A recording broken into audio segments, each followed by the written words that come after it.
नमस्कार प्यारे दर्शकों, मैं आपका ज्योतिष मित्र आदित्य द्विवेदी। अगर आप अपनी कुंडली का परामर्श चाहते हैं, अपने प्रश्नों के उत्तर चाहते हैं, समस्याओं का समाधान चाहते हैं, खराब ग्रह दशाओं के उपाय जानना चाहते हैं, कुंडली मिलान करवाना चाहते हैं या किसी शुभ मुहूर्त के बारे में जानकारी लेना चाहते हैं, तो आप हमारे नंबर पर हमें कॉल कर सकते हैं या व्हाट्सएप मैसेज कर सकते हैं। फलादेश में गोचर की बड़ी भूमिका होती है और जब भी फलादेश करना होता है तो गोचर और दशा दोनों को मिला करके ही फलादेश होता है। तो गोचर के माध्यम से फलादेश की बहुत ही अद्भुत तकनीक है। उन सभी तकनीक का वर्णन मैं करूंगा। इसके पहले आपको समझना है गोचर होता क्या है, ट्रांजिट होता क्या है। जब हम पैदा हुए, कोई भी व्यक्ति पैदा हुआ, उस समय ग्रह किसी न किसी राशि में रहा होगा। तो जिस समय हम पैदा हुए उस समय ग्रह जिस राशि में था, पैदा होने के समय ग्रह जिस राशि में है वही व्यक्ति की कुंडली हो जाती है। यानी पैदा होने के समय का गोचर, गोचर मतलब ग्रह राशि में चलते रहते हैं, राशि बदलते रहते हैं, यही गोचर होता है। तो पैदा होने के समय का गोचर जो होता है वह हमारी कुंडली बन जाती है। अब मान लीजिए किसी व्यक्ति का जन्म हुआ, उस समय बृहस्पति मेष राशि में है, तो अब तो ऐसा तो है नहीं कि वह व्यक्ति पैदा हुआ तो बृहस्पति मेष राशि में है तो अब बृहस्पति महाराज कहेंगे अब मैं मेष में ही रहूँगा, आगे नहीं जाऊँगा। मेष में रहेंगे, फिर डिग्रिकली बढ़ते हुए वृषभ में, मिथुन में जाएंगे। यानी जन्म हो गया जिस समय, उस समय का गोचर कुंडली जो है बन गया तो लगन कुंडली हो गई। फिर उसके बाद वही ग्रह चलता रहेगा। जैसे ये किसी की लग्न कुंडली है, तो जब इनका जन्म हुआ उस समय केतु सिंह राशि में था, जन्म की तारीख और समय के अनुसार। फिर केतु क्या करेगा, समय बदलेगा, बढ़ेगा, उस हिसाब से केतु राशि बदलता रहेगा, सिंह से कर्क पे, मिथुन पे जाता रहेगा। तो जन्म के समय की ग्रह स्थिति कुंडली हो गई। फिर उसके बाद वही ग्रह चलता रहेगा। वही ग्रह चलते हुए जब जब व्यक्ति के जन्मकालिक गोचर यानी कुंडली में जहाँ जहाँ पहुँचता है तब फिर से वह अपना असर देता रहता है। कैसे असर देता है इस चीज़ को समझिएगा। जब कुंडली बनी तो केतु पंचम यहाँ सप्तम भाव में इनके है जन्म के समय। अब केतु समय के साथ अन्य अन्य राशियों में जाता रहेगा। तो अन्य अन्य राशियों में जब केतु जाता रहेगा आगे भविष्य में, तो वह जो केतु फल देगा इनको ना, उनको फल उसी हिसाब से देगा जहां इनके जन्म के समय बैठा हुआ था, दृष्टि थी, उसी हिसाब से फल देगा। जैसे गुरु इनके जन्म के समय कहाँ है, चौथे भाव में वृषभ राशि में था। जब इनका जन्म हुआ उस समय गुरु इस राशि में गोचर कर रहा था। अब वृषभ राशि से गुरु मिथुन में, कर्क में, सिंह में समय के अनुसार जाता रहेगा। तो जब गुरु मिथुन में जाएगा, कर्क में, सिंह में, कन्या में, तुला, वृश्चिक में, टाइम टू टाइम अपनी पोजीशन चेंज करता रहेगा भविष्य में समय के अनुसार। तो वो जो भविष्य में चेंज होता रहेगा बृहस्पति, चेंज हो करके जो इस जातक को फल देगा बृहस्पति, वह किस अनुसार देगा, जब इनके जन्म के समय के अनुसार जहाँ बैठा था कुंडली में उसी के अकॉर्डिंग यह जब बदलता रहेगा तो फल भी उसी के अकॉर्डिंग इनको देता चलेगा। तो गोचर क्या है, गोचर है वर्तमान समय की कुंडली बना लीजिए आज के तारीख की, तो आपको आज का गोचर पता चल जाएगा। इसी प्रकार से कभी भी किसी भी तारीख का गोचर चाहिए तो उस तारीख का जो है कुंडली बना लेंगे तो गोचर पता चल जाएगा। अब ध्यान दीजिएगा यहाँ पे कि हर ग्रह राशि परिवर्तन समय समय पे करते रहते हैं। सबसे ज़्यादा समय कौन से ग्रह लेते हैं राशि परिवर्तन में, केतु ज़्यादा दिनों तक एक राशि पे रहता है, लगभग 18 महीने औसत इसकी चाल है एक राशि पे। राहु की लगभग 18 महीने, शनि का लगभग 2.5 साल और बृहस्पति की औसत चाल 13 महीने। तो ये 4 ग्रह सबसे ज़्यादा टाइम लेते हैं एक राशि से दूसरे राशि पर जाने में। शेष हो गया शुक्र, सूर्य, बुध, ये 27 से 30-31 दिन में राशि बदल लेते हैं। यानी मोटा मोटी एक महीना मान लीजिए, चंद्रमा 1.25-2 दिन से 2.5 दिन में राशि बदल लेता है। मंगल 45 दिन में। यानी अगर ये जो 1 महीने वाले ग्रह हैं ये गोचर में खराब होंगे तो 1 महीने के लिए फिर हट जाएंगे, अच्छे रहेंगे तो 1 महीने में प्रभाव दे करके हट जाएंगे। चंद्रमा 2 दिन सवा 2 दिन में प्रभाव अच्छा बुरा जो रहेगा अपना दिखा देगा। मंगल 45 दिन में अच्छा बुरा प्रभाव दिखा देगा। कभी कभी अतिचारी और वक्री होने की स्थिति में ग्रहों का गोचर काल लंबा भी होता है, वो अलग विषय है, वो तो आपको जानना पड़ेगा पंचांग से या अपने सोर्स से कि कौन सा ग्रह कब किस राशि में आया है और कब तक रहेगा। लेकिन अगर बृहस्पति को देखें तो ये ज़्यादा दिनों तक एक राशि पे रहेगा, केतु ज़्यादा दिनों तक रहेगा, राहु ज़्यादा दिनों तक रहेगा, शनि ज़्यादा दिनों तक रहेगा। और अगर इनका गोचर आपके कुंडली के अकॉर्डिंग अच्छी जगह पड़ रहा है तो अच्छे फलों का आभास अधिक दिनों तक होगा, और बुरा भी समय अगर देंगे तो ज़्यादा समय तक बुरा प्रभाव देंगे।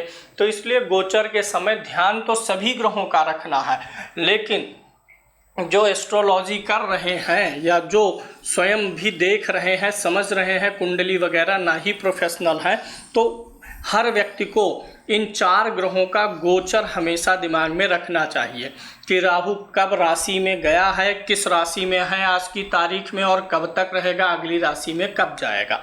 राहु, गुरु, केतु और शनि का गोचर सबसे ज़्यादा महत्वपूर्ण है, इसलिए इनको याद रखना चाहिए ये कब किस राशि में आए और कब तक रहेंगे। इधर मैंने उदाहरण स्वरूप एक लग्न कुंडली ले ली है, यहाँ पर दिखा दिया हूँ, और इधर एक गोचर कुंडली ले लिया हूँ। गोचर मतलब इनका जन्म जो है 1989 का है, पूरा डेट ऑफ बर्थ नहीं डिस्क्लोज करेंगे, लेकिन 1989 की यह कुंडली है। 1989 में इनके जन्म के समय ग्रह ऐसे चल रहे थे तो ये कुंडली बन गई। और यह जब मैं आपको सिखाने चल रहा हूँ, क्योंकि ये गोचर कुंडली है, ये गोचर मतलब 22 मई 2024 को कौन सा ग्रह किस राशि में था यहाँ पर लिख दिया गया है।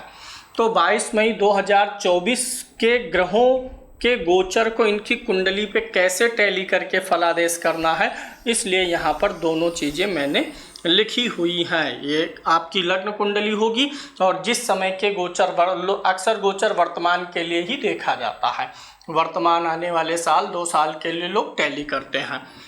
टैली तो आप कभी का भी कर सकते हैं, 2030, 32, 35 भविष्य के लिए किसी भी समय की कुंडली खोलेंगे तो उस समय का ग्रह स्थिति गोचर आ जाएगा, फिर उसको इसी विधि से टैली करा सकेंगे, जैसा अभी मैं आगे बताऊंगा।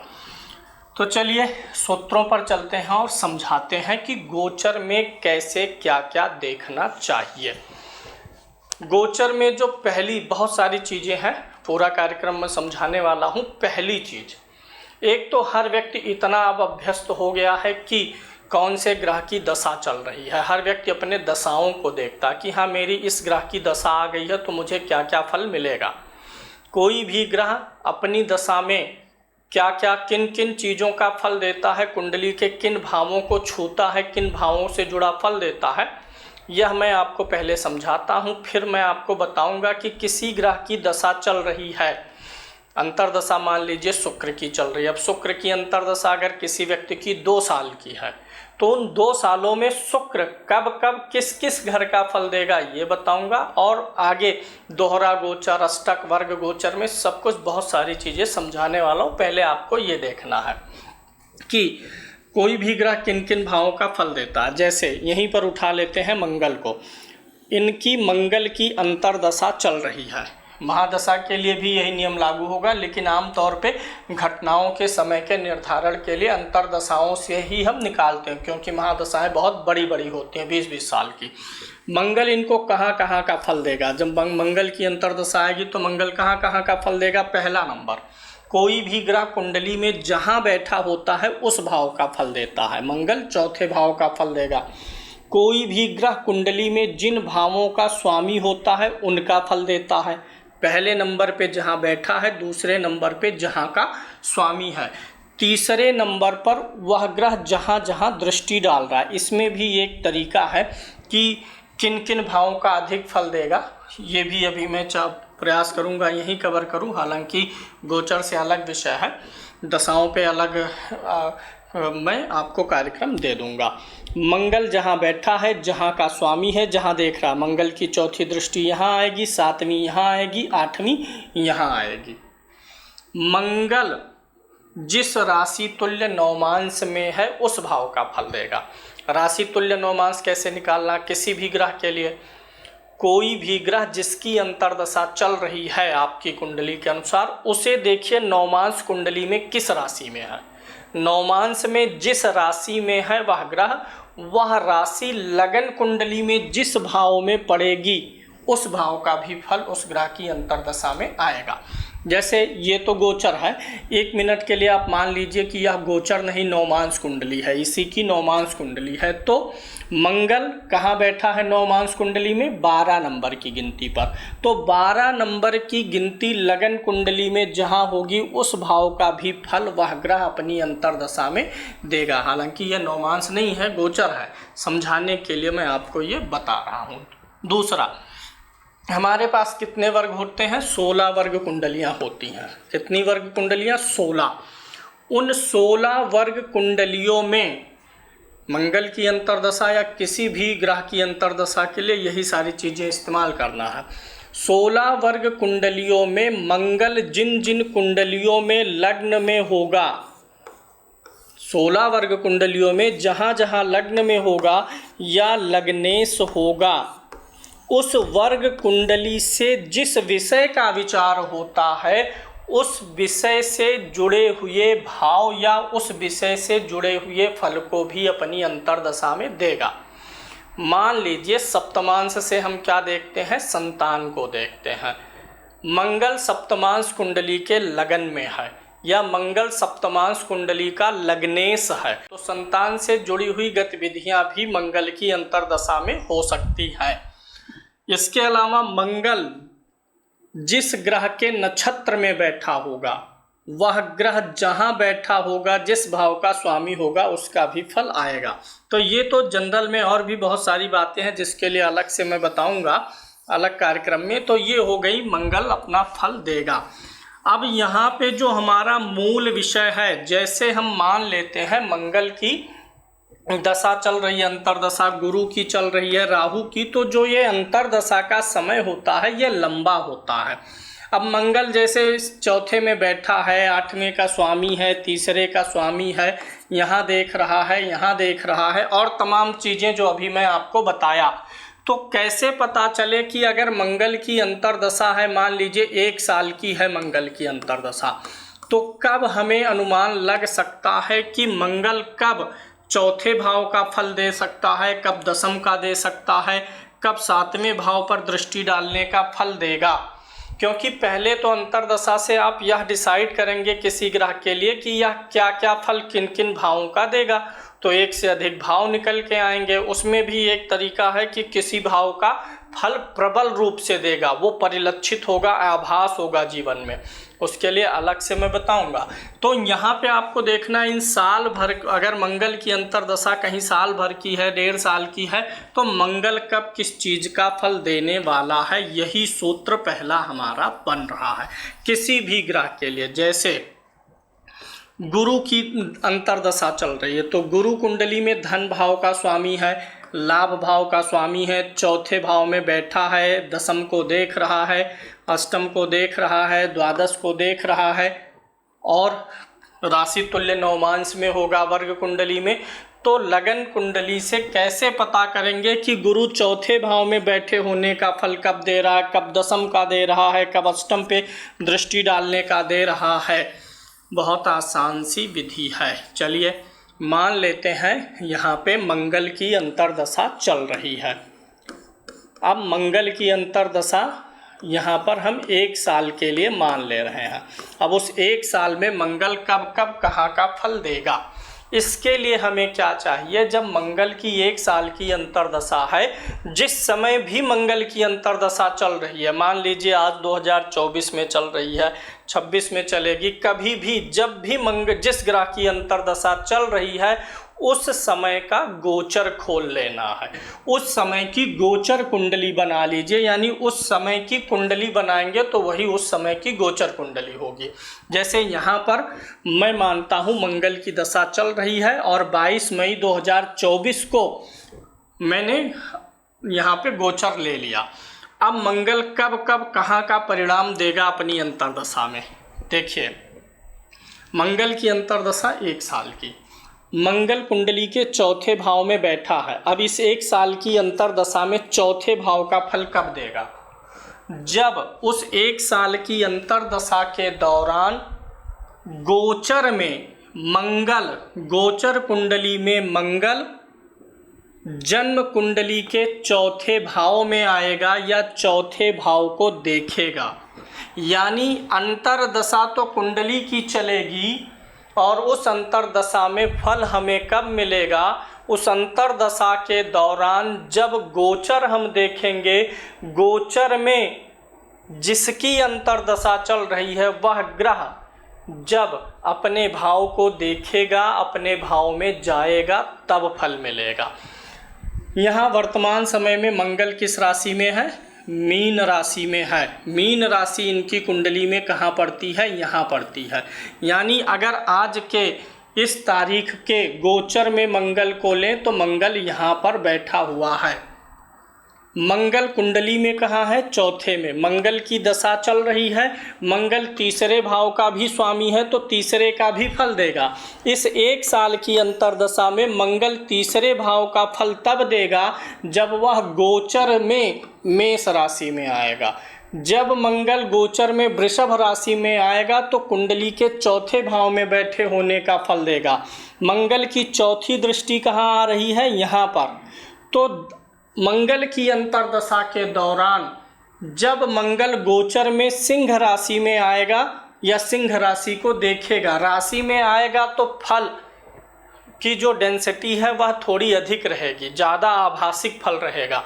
और जब दृष्टि डालेगा तो थोड़ा सा कम स्तर का असरकारी रहेगा। तो मंगल जब चौथे भाव में आएगा गोचर में करता हुआ, अभी मीन में है, मीन से मेष में जाएगा, फिर वृषभ, मिथुन, कर्क, सिंह। तो जहाँ जहाँ मंगल का प्रभाव दशा के हिसाब से हम निकाले थे, जब उन्हीं भावों में मंगल गोचर करता हुआ पहुँचेगा या दृष्टि डालेगा गोचर में, तब उस भाव का फल मिलेगा। दशा के अनुसार एक नियम और आपको बताया गया है, क्या कोई भी ग्रह अपनी दशा अंतर्दशा में उस भाव का भी फल देता है जहाँ कुंडली में उसकी उच्च की राशि हो या जहाँ उसकी नीच की राशि हो। मंगल के लिए लेते हैं तो मंगल की नीच राशि यहाँ है, उच्च राशि यहाँ है। अब आपके लिए सवाल है, इसका जवाब आप स्वयं सोचिए और बताइए। मंगल की उच्च राशि 12वें भाव में है और मान लेते हैं करेंटली मंगल की अंतर्दशा चल रही है, तो मंगल अपनी उच्च राशि कुंडली के 12वें भाव में उच्च राशि में का फल कब देगा अंतर्दशा में, ये आपको स्वयं जवाब देना। इसका मैं बताता हूँ। मंगल की नीच राशि 6ठे भाव में है, मंगल की अंतर्दशा चल रही है, तो मंगल 6ठे भाव का भी फल देगा, गड़बड़ फल ही देगा, क्योंकि एक तो भाव गड़बड़ है, यहाँ पर इसकी नीच राशि है। तो मंगल इस भाव का भी फल अपनी अंतर्दशा में देगा, गड़बड़ देगा। कब देगा, जब उसी अंतर्दशा के दौरान गोचर में कर्क राशि में आएगा तब। और अगर अंतर्दशा निकल जा रही है, गोचर में उस भाव में नहीं पहुंच रहा है, तो दृष्टि देख लीजिए, क्या दृष्टि पहुंच रही है कि नहीं। दृष्टि भी नहीं पहुंच रही है, ग्रह स्वयं भी नहीं पहुंच रहा है, तो उस भाव का फल नहीं देगा। तो ये पहला सूत्र हो गया। अभी इसी सूत्र को और एक बार आसान करके समझाते हैं। यहाँ पर चौथे भाव का स्वामी कौन है, शुक्र है। चौथे भाव का स्वामी शुक्र है। शुक्र चौथे भाव का फल देगा। चौथे भाव से क्या देखते हैं, घर देखते हैं, गाड़ी देखते हैं या ज़मीन। यह व्यक्ति घर बनवाना चाहता है। मान लीजिए इसने सवाल पूछा व्यक्ति ने कि मेरा घर कब बनेगा, तो आप देख लिए कि शुक्र की अंतर्दशा चल रही है, शुक्र स्वामी है इस भाव का और शुक्र की अंतर्दशा चल रही है। और शुक्र की अंतर्दशा मान लीजिए 2 साल, 2.5 साल, 3 साल की है।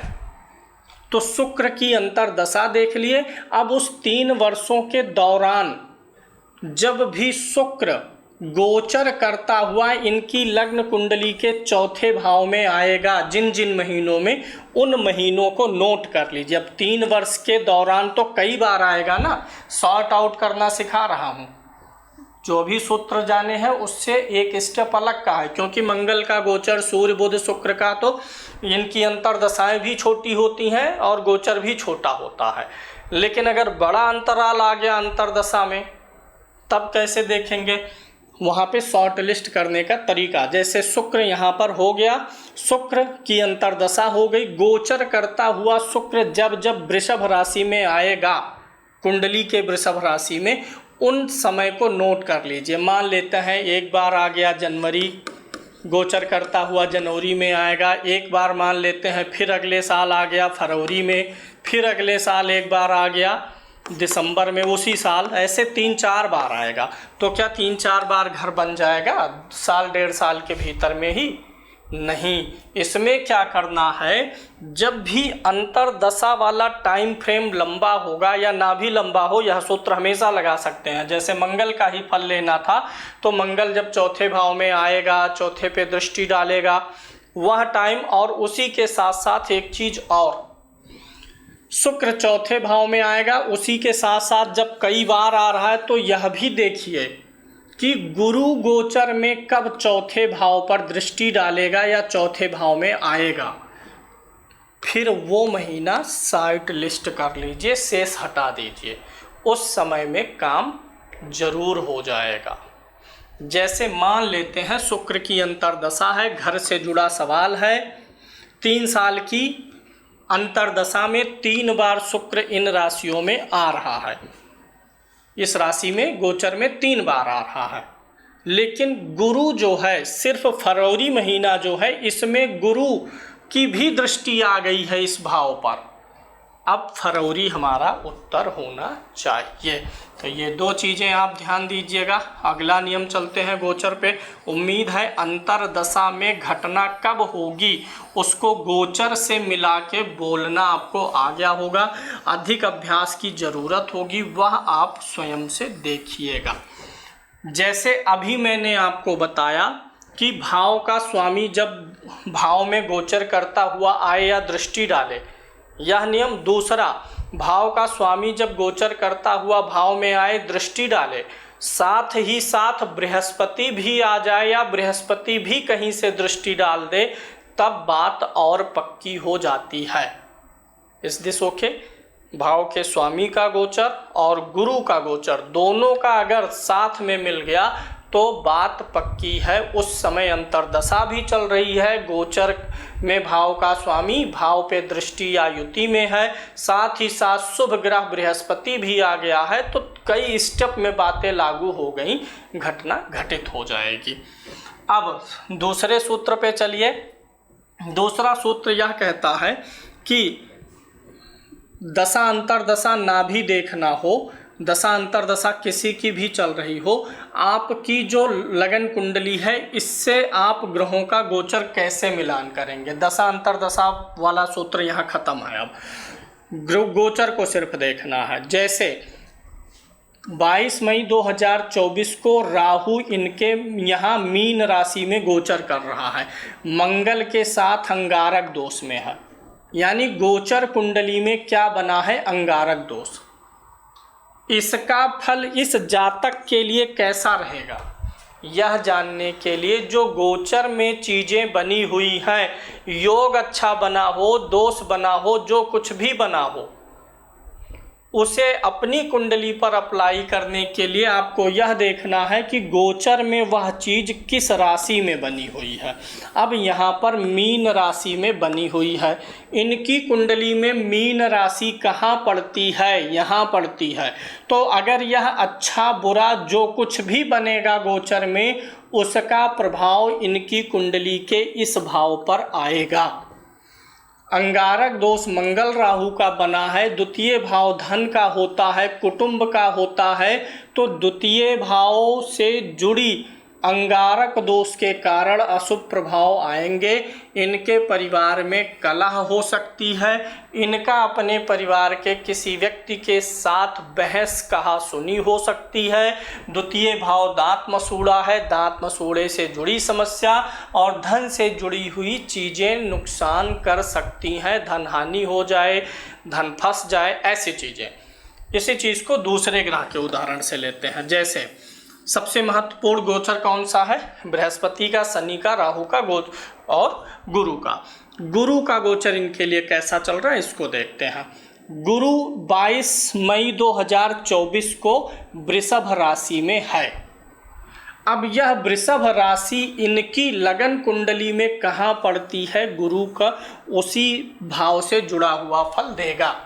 गुरु वृषभ राशि में यहाँ पर है, यहाँ से गुरु दशम भाव को देखेगा, अष्टम को देखेगा, द्वादश को देखेगा। बृहस्पति यहाँ इनकी, जब भी बृहस्पति वृषभ राशि में है तो इनकी कुंडली के चौथे भाव का फल देगा, और जन्म कुंडली में भी चौथे भाव में है तो फल और अधिक प्रबल रूप से देगा। भाई गोचर में इनके चौथे में पहुंचा और कुंडली में भी ऑलरेडी चौथे में है तो इन्फ्लुएंस उसका ज़्यादा बढ़ जाएगा। अब बृहस्पति यहाँ से कर्म भाव को देखेगा, कामकाज के लिए नए अवसर, कामकाज को में बृहस्पति शुभ ग्रह है तो इम्प्रूवमेंट कराएगा, कामकाज को लेकर के मन लगवाएगा, कामकाज को लेकर के कुछ नई ऊर्जा, नई प्लानिंग चीज़ें देगा। अष्टम में देखेगा, अष्टम में देख करके इनके निजी जीवन में थोड़ा सा 8वें भाव में कन्या राशि को बृहस्पति देखेगा। अष्टम भाव किस चीज़ का है? गूढ़ चीज़ों का है। बृहस्पति ज्ञान का ग्रह है तो कुछ नई चीज़ें सिखाएगा, गूढ़ ज्ञान देगा। 8वें भाव को देख करके बृहस्पति ये जो अंगारक दोष बना हुआ है यहाँ पर इसके अशुभ प्रभाव को कम करेगा, क्योंकि जो मंगल राहु का अंगारक दोष यहाँ पर बना हुआ था उसकी दृष्टि अष्टम पर थी तो गुरु की भी दृष्टि थी। ध्यान दीजिएगा, गोचर में भी वही चीज़ देखना, एक अशुभ चीज़ बना हुआ है तो एक शुभ चीज़ बन के उसको काट सकती है। तो अंगारक दोष जो बनेगा, अष्टम भाव क्या होता है? हमारा अपना निजी जीवन है, निजी जीवन की सुख शांति है, तो ये अंगारक दोष नुकसान करने आया है जो मीन राशि में बना है इस तारीख को। लेकिन उसी तारीख को बृहस्पति भी यहाँ देख दिया 8वें भाव का। अगर बृहस्पति ना देखे तो अष्टम भाव में चोट चपेट, दो क्रूर ग्रह देख रहे हैं। मंगल राहु चोट चपेट, स्किन प्रॉब्लम, शारीरिक रूप से अत्यधिक पीड़ित करना, बृहस्पति देख के इनको बचा लेगा। लेकिन कुटुंब वगैरह के लिए यहाँ पर तो बृहस्पति की दृष्टि नहीं आई तो पीड़ित ही रहना पड़ेगा। तो इस प्रकार से ग्रहों 12वें को देखेगा, अनावश्यक कुछ अचानक व्यय आ जाएंगे, व्यय भी कुछ करवा देगा व्यय भाव को देख करके। तो इस प्रकार से गोचर देखना है। दूसरा तरीका क्या है कि कोई भी ग्रह जो राशि बदल रहा है, बृहस्पति के लिए आपने ये देखा, ऐसे शनि के लिए भी देखिए, सब ग्रह के लिए देखिए। चलिए मैं एक ग्रह का और समझाता हूँ फिर अगले सूत्र पे चलता हूँ। शनि के लिए देखते हैं। 22 अप्रैल 2024 को शनि कुंभ राशि में चल रहे हैं। इनकी कुंडली में कुंभ राशि जहाँ पड़ेगी शनि वहाँ का फल देंगे। शनि इनके लगन में स्वाग्रही हो गए हैं तो शनि लगन में होने का फल देने वाले हैं। साथ ही साथ ये जो ग्रहों का गोचर है लगन से ही नहीं चंद्र से भी देखना चाहिए, अभी मैं इस पर अलग से आऊँगा। तो शनि 22 मई 2024 यहाँ पर आए हैं, जनवरी 2023 में आए हैं, 2.5 साल रहेंगे। तो शनि गोचर में 2.5 साल इनके लग्न में रहने का फल देंगे। शनि लगन में पहुँचे जहाँ ऑलरेडी राहु बैठा हुआ है। अभी इसके लिए अलग कॉन्सेप्ट है, एक ग्रह का गोचर दूसरे ग्रह के ऊपर से आलस से बढ़ाएंगे, थकान बढ़ाएंगे। अब चूँकि लगन है यहाँ पर ऑलरेडी क्रूर ग्रह है तो थोड़ा सा शारीरिक रूप से लगन क्या होता है हमारा, लगन से हम अपने जीवन में शांति सुकून वगैरह देखते हैं कि आपका जीवन अस्त व्यस्त है कि आराम से खा पी करके रूटीन बना हुआ है, सो गए समय से जग गए, ये सारी चीज़ें। तो यहाँ पर शनि इनके इन सारे चीज़ों पर डेली रूटीन पे असर डालेगा। दैनिक स्वास्थ्य, दैनिक कार्य, सोना जगना, इन सारी चीज़ों पे असर डालेगा। इसी प्रकार से ग्रहों का गोचर लगन कुंडली पे मिला लेना चाहिए। दूसरी बात, कोई भी ग्रह जो गोचर में कहीं भी है उसे देखिए वह लगन कुंडली से किस भाव में पड़ रहा है इसे जान लीजिए, और चंद्र कुंडली से किस भाव में पड़ रहा है इसे जान लीजिए। जैसे इन्हीं की कुंडली के लिए इसी कुंडली में थोड़ा सा मैं फेरबदल कर रहा हूँ। मान लेता हूँ इनकी मेष राशि नहीं है, इनकी तुला राशि है, चंद्रमा तुला राशि पर है। अभी के उदाहरण के लिए दे रहा हूँ, आप ऐसे टैली करिएगा।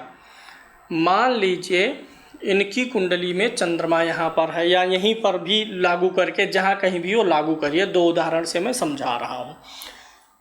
और किसी ग्रह का गोचर कन्या राशि में आज की तारीख में है, किसका है? केतु का है। केतु कहाँ है? कन्या राशि में है आज के समय में। तो ये कन्या राशि इनकी कुंडली में कहाँ पड़ रहा है? अष्टम भाव में पड़ रहा है, यानी केतु का गोचर इनके यहाँ पे है। अब इस केतु के गोचर को या किसी भी ग्रह के गोचर को जो कुंडली के किसी भी भाव में है, आपको यह देखना है कहीं वह भाव लग्न से छठा, आठवां और 12वां तो नहीं है, तो अशुभ फल देगा। पहला स्टेप। दूसरा स्टेप, ये जो केतु कन्या राशि में गोचर कर रहा है, ये इनकी लग्न कुंडली से अष्टम में है, यानी केतु का अशुभ प्रभाव बन रहा है। दूसरा स्टेप, चंद्र जहाँ है, यानी चंद्र कुंडली से, कुंडली में चंद्रमा जहाँ हो, वहाँ से देखिए कहीं वहाँ से भी 6, 8, 12 में तो नहीं पड़ रहा है।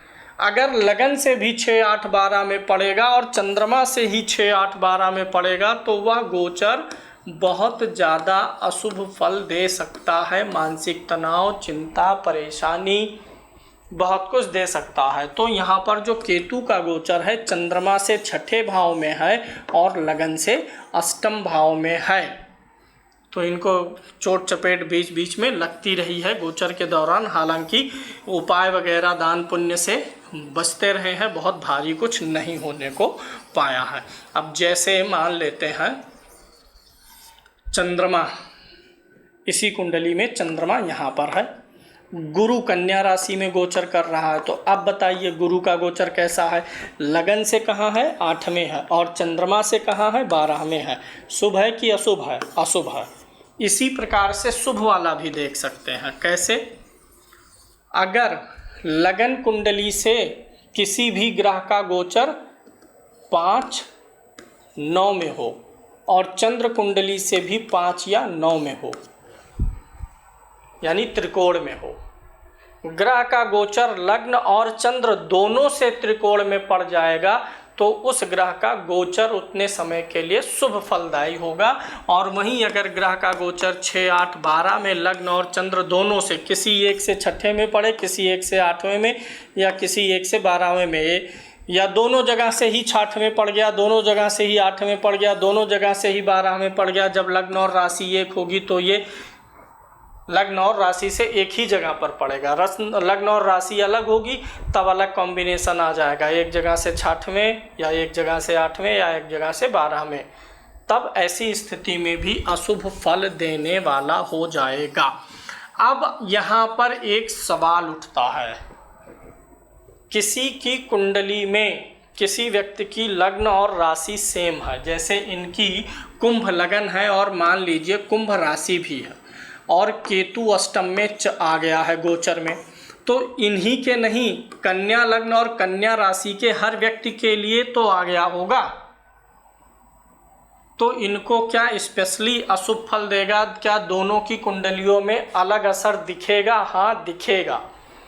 जब भी किसी भी ग्रह का गोचर देखना है, वह अशुभ भाव में जा रहा है, वह कौन सा अशुभ भाव में जाए, चाहे शुभ, चाहे जहाँ भी जाए, आपको यह देखना है कि अष्टक वर्ग की कुंडली में, सर्वाष्टक वर्ग की कुंडली में उस भाव में कितने पॉइंट्स मिले हैं।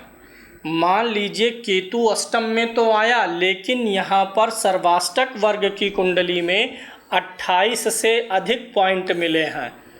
30 मिला है, 32 मिला है, 28, 29 मिला है।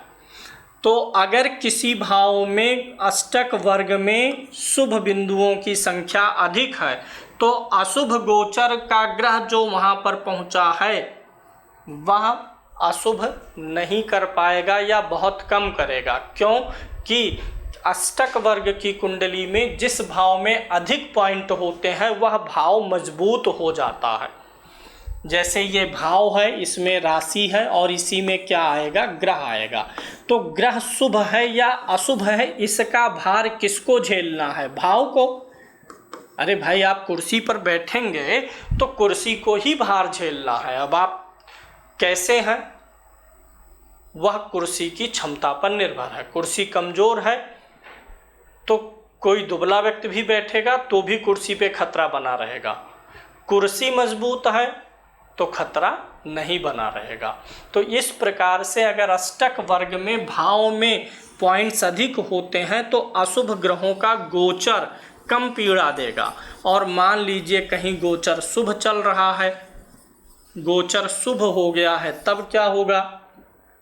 जैसे यहीं पर ले लेते हैं 7, 8, 9, चंद्रमा से नवम भाव में मान लीजिए गुरु का गोचर चल रहा है। चंद्र कुंडली से नवम में है, लग्न कुंडली से एकादश में है, तो अच्छा है।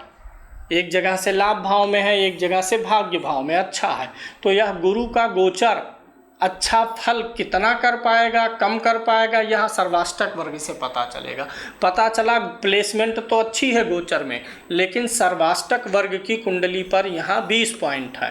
तो अब जो गुरु को जितना अच्छा फल करना था नहीं करेगा, वहीं पॉइंट अच्छे हैं, 30 पॉइंट हैं। लग्न और चंद्रमा से प्लेसमेंट भी अच्छी है गोचर में, अब अच्छा फल यहाँ पे प्राप्त हो जाएगा। अब अगले सूत्र पे चलते हैं गोचर के, जो ज़्यादा सरकारी होता है, जो ट्रेडिशनल वे से अलग हटके होता है, ट्रेडिशनल विधि से अलग है यह चीज़। देखिएगा, एक तो ये हो गया भाव के अनुसार, दूसरा ग्रह गोचर कर रहे हैं, इनको हम 2 कैटेगरी में बांट सकते हैं, शुभ और क्रूर। शुभ ग्रह में कौन कौन से ग्रहों का गोचर हो गया, गुरु का गोचर हो गया, शुक्र का गोचर हो गया, बुध और चंद्रमा का गोचर भी होता है लेकिन कम असरकारी रहेगा, लिख सकते हैं, लेकिन यह इतना ज़्यादा परिलक्षित नहीं हो पाता गोचर में। और क्रूर ग्रह में कौन कौन से गोचर होंगे, शनि, राहु, केतु, मंगल। सूर्य गोचर में क्रूरता वाला फल नहीं देगा। वास्तव में सूर्य क्रूर ग्रह नहीं है, माइल्ड क्रूर है। सूर्य अनुशासन का प्रतीक है, राजा है, वह हर जगह अनुशासन चाहता है, इसीलिए उसे भी क्रूर ग्रह में रखा गया। लेकिन उसकी क्रूरता अनुशासन बनाने के लिए होती है, तो सूर्य भी क्रूर में आएगा, लेकिन सूर्य का प्रभाव थोड़ा अलग हो जाता है अन्य ग्रहों की क्रूरता की अपेक्षा। देखिए, अब मैं कहना क्या चाह रहा हूँ, आज की तारीख में गोचर में बृहस्पति कहाँ है, वृषभ राशि में है। बृहस्पति कहाँ है, वृषभ राशि में। अब आपको ये देखना है कि इनकी लगन कुंडली में वृषभ राशि कहाँ है, उसे मार्क करिए। अब होगा क्या, वृषभ राशि में देखिए क्या कोई ग्रह बैठा हुआ है। किसी भी शुभ ग्रह के गोचर के लिए पहले मैं बता रहा हूँ, फिर क्रूर ग्रह के गोचर के लिए। शुभ ग्रह बृहस्पति, मुख्य रूप से बृहस्पति ही लेना है क्योंकि ज़्यादा लंबे समय तक असर देता। शुक्र बुध चंद्रमा छोटी चीज़ों पे असर दे के चले जाएंगे, लेकिन परिलक्षित हो, आभास हो, ऐसे असर गोचर में गुरु, शनि, राहु, केतु के द्वारा दिखाई देता है, मंगल के द्वारा दिखाई देता है।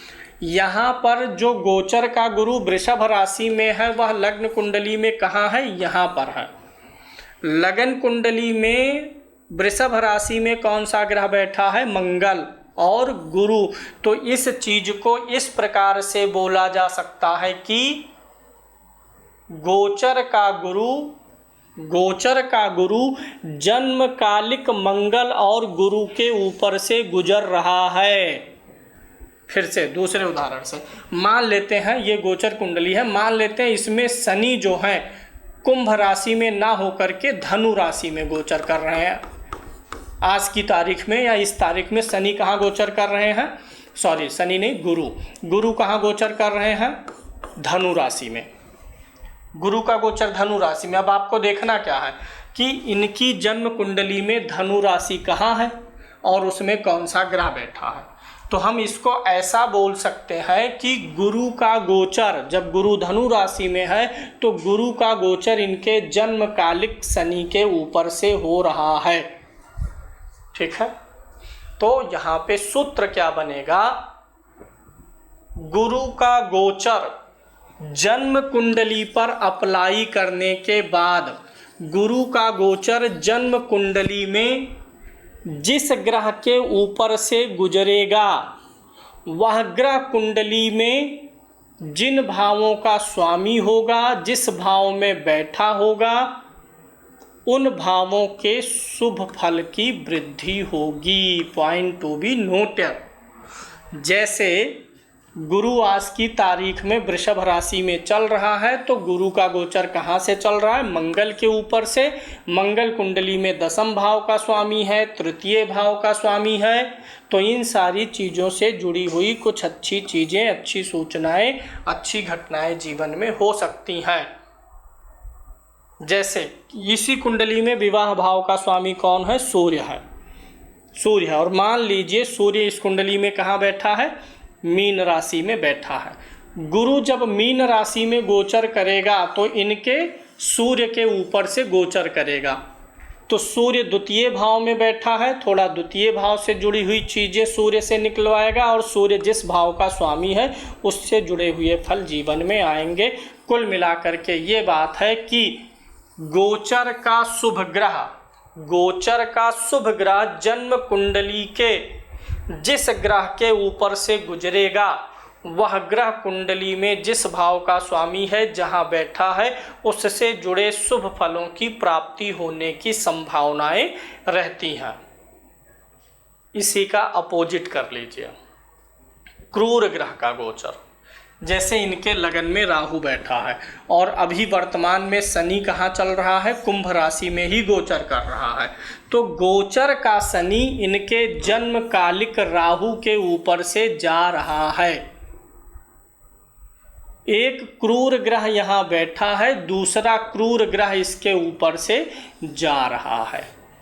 जन्म कुंडली में जहाँ कहीं भी क्रूर ग्रह बैठा हुआ है, जब गोचर से होता हुआ कोई दूसरा क्रूर ग्रह उसी के ऊपर से जाएगा तो वह ग्रह जिन चीज़ों का कारक है, कुंडली में उस ग्रह के द्वारा अगर कोई अशुभ योग बना है तो उसका फल मिल जाएगा। जैसे मान लीजिए राहु यहाँ पर है, 8वें का राहु ऑपरेशन वगैरह का योग बनाता है।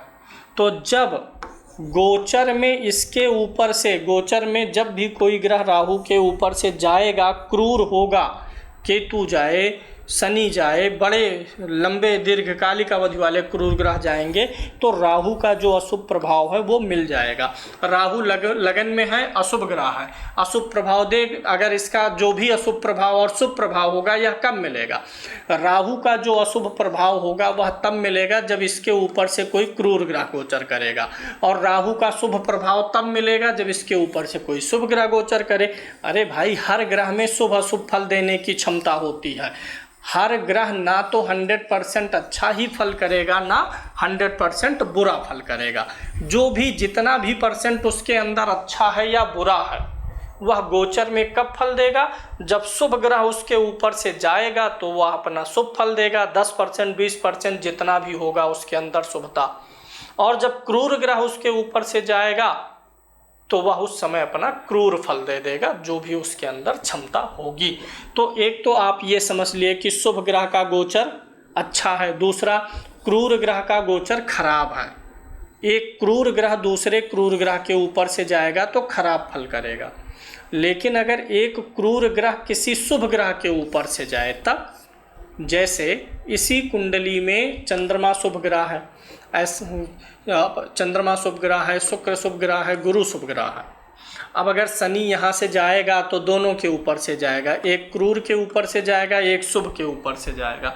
जब एक क्रूर ग्रह दूसरे क्रूर ग्रह के ऊपर से जाएगा तो परेशानी पैदा करता है। दूसरा, जब एक क्रूर ग्रह एक शुभ ग्रह के ऊपर से जाता है तो भी परेशानी पैदा करता है, लेकिन परेशानियां कम होती हैं। जैसे गुरु यहीं पर है, अब गुरु शनि के ऊपर से गोचर करता हुआ जाएगा, तो गुरु कुंडली में जिन भावों का स्वामी वामी होगा उससे जुड़ी हुई चीज़ों में शनि क्या चाहता है, एफर्ट चाहता है, मेहनत चाहता है। उस चीज़ से जुड़ी हुई चीज़ों में जो भी आपके साथ में ऐसे लोग होंगे जो आपके साथ दिल से नहीं जुड़े हैं, दिमाग से जुड़े हैं, जिनके मन में आपके लिए प्रसन्नताप है, ईर्ष्या है, उन सभी रिश्तेदारों की पहचान करवा देगा आपको। यानी कि क्रूर ग्रह का गोचर क्रूर ग्रह के ऊपर शारीरिक पीड़ा, आर्थिक सामाजिक पीड़ा देगा, लेकिन क्रूर ग्रह का शुभ ग्रह के ऊपर से गोचर माइल्ड तकलीफ देगा, जीवन में आंखें खोलने का काम करेगा। तो उम्मीद है ये भी आपको समझ में आ गया होगा। आपको यह देखना है जन्म कुंडली के छठे भाव में कौन सा क्रूर ग्रह है, आठवें भाव में अगर कोई क्रूर ग्रह है, 12वें भाव में अगर कोई क्रूर ग्रह बैठा है, तो गोचर में मिलाइएगा। जब भी गोचर में छठे, 8वें और 12वें भाव में बैठे हुए क्रूर ग्रह के ऊपर से शनि, राहु या केतु का गोचर होगा, तब आपके जीवन में तकलीफ़ें आ सकती हैं। कुछ ना कुछ सेहत की किसी न किसी प्रकार की शत्रु बाधा आदि चीज़ें हो सकती हैं, ये ध्यान देना रहेगा। वहीं छठे, 8वें और 12वें भाव में क्रूर ग्रह बैठा है और उनके ऊपर से शुभ ग्रह गुरु जब गोचर करेगा, तब परेशानियों को हल्का करने का प्रयास करेगा। उम्मीद है यह विषय भी समझ में आ गया होगा। अब दूसरे सूत्र पे चलते हैं। दोहरा गोचर, यह बड़ा प्रचलित नियम है। दोहरा गोचर क्या होता है, अब मैं इसे समझाता हूँ। दोहरे गोचर में हम कॉम्बिनेशन बनाते हैं शनि और गुरु का। शनि गुरु, गुरु राहु, गुरु केतु, या शनि के साथ में यही राहु या केतु, मतलब दोहरे गोचर में हम 4 दीर्घकालिक ग्रहों को लिए हुए हैं। शनि है, राहु है, केतु है, बृहस्पति है। शनि, राहु, केतु, बृहस्पति में से कोई 2 ग्रह इन 4 ग्रहों में से कोई 2 ग्रह एक साथ कुंडली के किसी भाव पर या भाव के स्वामी पर गोचर में प्रभाव डालते हैं, तो उस भाव से जुड़ी हुई कुछ विशेष घटनाएं होती हैं। जैसे यहाँ पर हम देखेंगे इस कुंडली में 10वें भाव का स्वामी कौन है, मंगल है, यहाँ पर बैठा हुआ है। ठीक है, अब मंगल दशमेश है, यहाँ पर बैठा हुआ है। गोचर में बृहस्पति, शनि, राहु, केतु में से कम 2 ग्रह जब मंगल के साथ आ जाए या मंगल को देखें, चाहे एक ग्रह साथ बैठा हो दूसरा देखे, 2 ग्रहों का गोचर होने पर 10वें भाव से जुड़ी हुई कुछ विशेष घटनाएं जीवन में हो सकती हैं। इसमें भी एक दूसरा तरीका है कि अगर 2 ग्रह जो देख रहे हैं उनमें से एक ग्रह बृहस्पति है, तो जो घटनाएं होंगी वो आपके लिए अच्छी होंगी। शुरू में परेशानी हो सकता है, लेकिन उनका आखिरी आउटपुट अच्छा आएगा। वहीं अगर 2 क्रूर ग्रह देख रहे हैं तो वह ग्रह जिस भाव का स्वामी है उससे जुड़ी कुछ अप्रिय और कठोर चीज़ें होंगी। जैसे मंगल है, मान लीजिए गोचर में शनि इसके साथ आ गया है और गोचर में ही केतु की दृष्टि पड़ गई है। केतु देख रहा है, शनि साथ में आ गया, मंगल दशमेश है, तो 10वें भाव से जुड़ी हुई कुछ परेशानी देने वाली बातें, यानी ऐसा ट्रांसफ़र हो जाए आपका जो आपको पसंद ना आए, डिमोशन हो जाए, विभाग चेंज हो जाए जो मन के लिए प्रिय ना हो, नौकरी छूट जाए, ऐसी चीज़ें हो सकती हैं। यानी गोचर में शनि, बृहस्पति, राहु, केतु, ये 4 ग्रहों में से कम 2 ग्रह, 3 भी डालेंगे तो भी असर और ज़्यादा आएगा। कम से कम 2 ग्रह जन्म कुंडली के जिस भी भावेश को देखेंगे उससे जुड़ी हुई कुछ विशेष घटनाएं हो सकती हैं। इस गोचर का प्रयोग विशेष रूप से स्थान परिवर्तन, नौकरी परिवर्तन, विवाह के होने के लिए विशेष रूप से किया जाता है।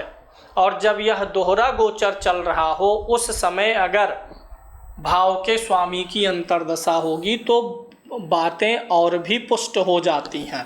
अब यहाँ पर एक विशेष सूत्र और बताते हैं शुभ और क्रूर ग्रहों के बारे में, विशेष रूप से सेहत के लिए। अगर आपकी कुंडली के छठे भाव में कोई क्रूर ग्रह है, 8वें में कोई क्रूर ग्रह है, 12वें में कोई क्रूर ग्रह है और दूसरा क्रूर ग्रह गोचर में उसी के ऊपर से जा रहा है, और जो ग्रह जा रहा है गोचर में वह ग्रह उग्र या तीक्ष्ण नक्षत्र में होगा, तो उस समय अवधि में आपको चोट चपेट, एक्सीडेंट, शारीरिक तकलीफ या किसी प्रकार की मुसीबत आ सकती है। जैसे मान लेते हैं यहीं 8वें में राहु बैठा हुआ है और शनि जब गोचर करेगा इसके ऊपर से तो परेशानी देगा। अब अगर जब गोचर में शनि यहाँ आ रहा है और वह तीक्ष्ण नक्षत्र में है या उग्र नक्षत्र में है तो परेशानी और बुरा देगा। अगर ऑलरेडी राहु जो यहाँ पर बैठा है कुंडली में वह भी उग्र और तीक्ष्ण में है तो बहुत बुरी स्थिति हो सकती है उस गोचर के दौरान। और अगर गोचर करने वाला ग्रह मृदु नक्षत्र में बैठा होगा तो जो एक क्रूर ग्रह दूसरे क्रूर ग्रह के ऊपर से जा रहा उसका अशुभ प्रभाव कम हो जाएगा।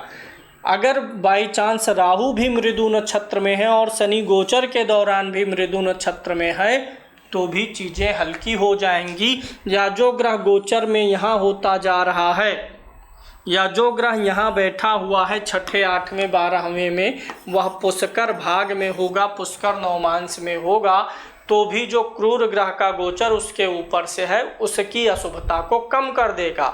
या अष्टक वर्ग में अधिक पॉइंट होंगे तो वह भी अशुभता को कम कर देगा। यानी एक क्रूर ग्रह का दूसरे क्रूर ग्रह के ऊपर गोचर गड़बड़ है, छठे, 8वें, 12वें भाव में विशेष रूप से गड़बड़ है, लेकिन इसमें वह ग्रह किस नक्षत्र में है, पुष्कर भाग में है, पुष्कर नवमांश में है, अष्टक वर्ग में उस भाव में पॉइंट कितने मिले हैं, ये सब देख करके रिस्क मिनिमम हो रहा है कि नहीं यह हम जान सकते हैं। उम्मीद है यह ग्रहों के गोचर का विषय आपको समझ में आया होगा। इसको एक से अधिक बार देखिए, नोट्स बनाइए, धीरे धीरे अप्लाई करना आपको आ जाएगा।